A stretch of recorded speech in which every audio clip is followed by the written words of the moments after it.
दर्शन। अब आज रीत भन्ने शब्दको बारेमा चर्चा गर्नेछौँ। अब दर्शन भनेको हाम्रो दृष्टिकोण। हामी दृष्टिकोणबाट परम सत्यलाई जान्ने प्रयास गर्दैछौँ। अब यहाँ पनि दुई प्रकारका दर्शनहरू बने। एउटा जसले भने कि वेद चाहिँ ऋषिहरूले सुनेका हुन्। वेदका ऋचाहरू कसैले लेखेको होइन, कोही व्यक्तिले निर्माण गरेको होइन। यो अपौरुषीय हुन्, कोही पुरुषले कोही व्यक्तिले बनाएको चिज होइन। यो अब्जेक्टिभ हुन्, जस्ताको तस्तै जे हुन् त्यो हुन्, अथवा यस्तै नै थिए। जसरी 2 र 2 4 अब्जेक्टिभ भयो। कोही सब्जेक्ट अथवा कोही व्यक्तिले गर्दा चाहिँ यो चेन्ज हुनेवाला होइन, परिवर्तन हुनेवाला होइन।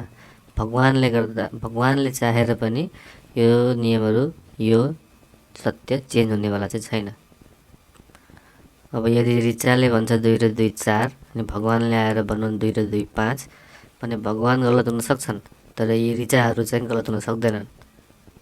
अर्थात् वेदका ऋचाहरू चाहिँ स्वयम्भू हुन्, सेल्फ क्रिएटेड, अपौरुषीय। जे अपौरुषीय छन् त्यो परम सत्य हो अथवा एक्जियोमेटिक सत्य। जसरी साइन्सको एक्जियोम हुन्छ कज र इफेक्टको, कार्य कारणको, त्यसरी नै यो एउटा एक्जियोम हो। यसलाई चाहिँ चुनौती दिन सकिँदैन। यो चाहिँ परम सत्य भयो।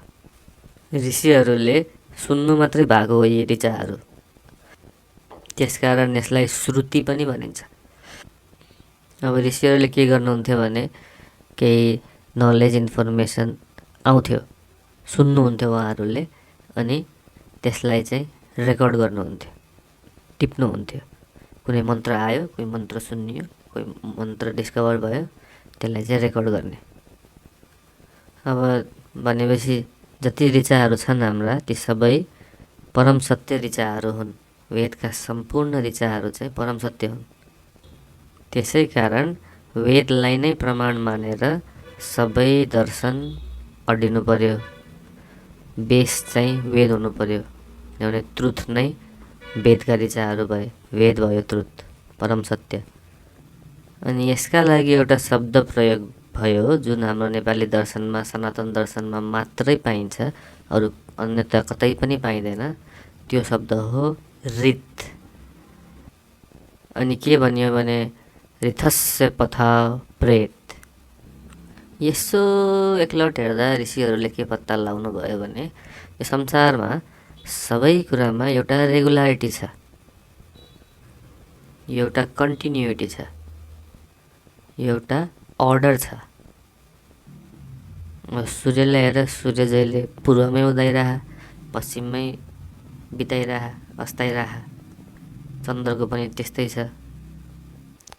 अझ कतिसम्म भने आकाशमा जुन ताराहरू देखिरहेका छन् तिनीहरूको एउटा अनुहार छ, पहिचान छ, एउटा आकार छ, एउटा झुन्ड छ, समूह छ, जुन कहिले पनि चेन्ज भइरहेको छैन, बदलिरहेको छैन।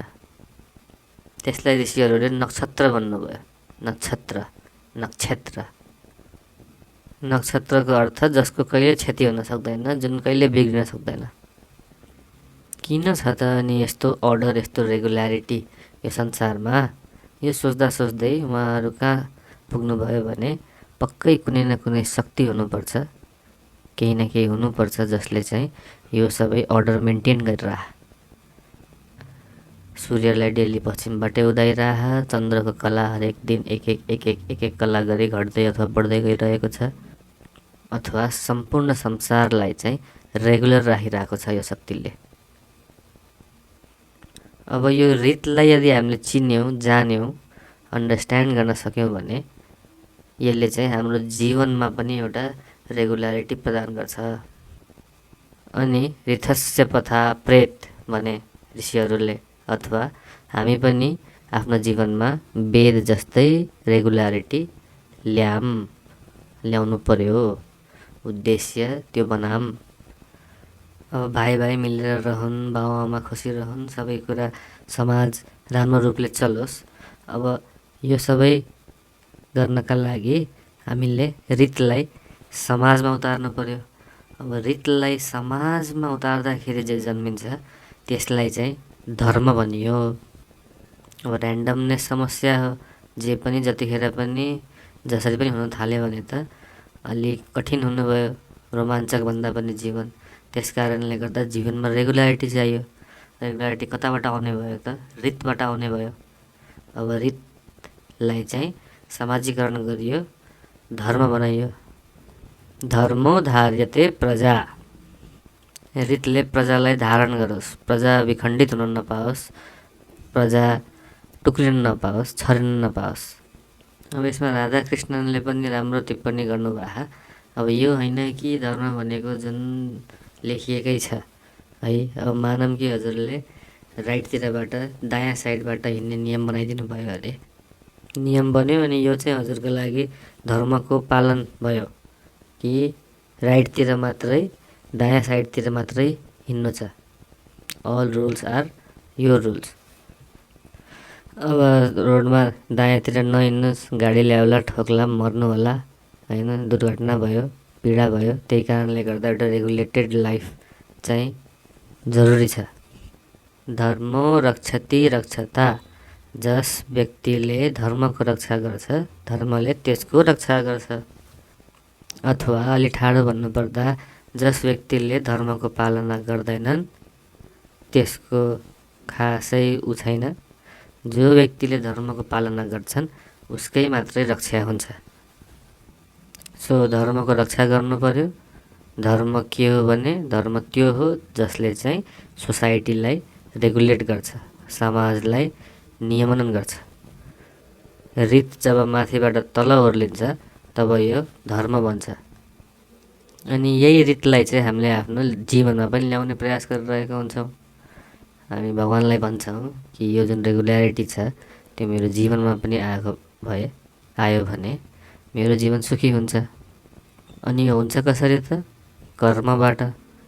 जब हामी यो रेगुल्यारिटीलाई आफ्नो जीवनमा ल्याउन खोज्छौँ तब यो कर्म बन्छ।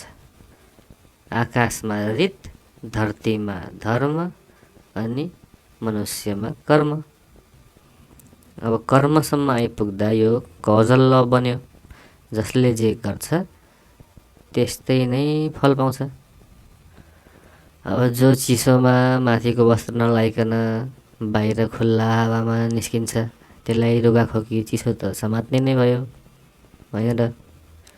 देयरफोर मेरो जीवनमा चाहिँ यो कर्म सिद्धान्त बन्छ। अनि कर्म सिद्धान्त बनेर यो रीत पालन हुन्छ। तसर्थ वेदको आधार भनेको रीत भयो, अथवा वेदका ऋषिहरूले रीतलाई आधार मान्नुभयो। अनि यसैलाई नै फरक फरक नामले जनाउनु भयो। कसैले यही रीतलाई इन्द्र भन्नुभयो, कसैले अग्नि भन्नुभयो, कसैले ब्रह्मन भन्नुभयो, वायु, वरुण, विश्वानबाहु आदि इत्यादि। अब जसको जस्तो किसिमको बुद्धि थियो, जसको जस्तो किसिमको दर्शन भयो, त्यो अनुसारले उहाँहरूले एउटा एउटा नाम दिनुभयो, एउटा एउटा प्रकार बनाइदिनु भयो।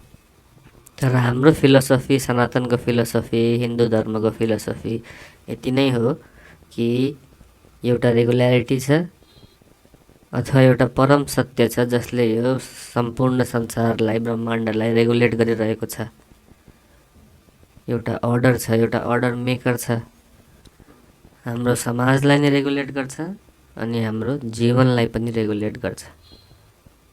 यही रीतबाट चाहिँ सम्पूर्ण वैदिक दर्शनहरू पैदा भएका छन्, जन्मिएका छन्, जे भन्नुहोस् है। दर्शन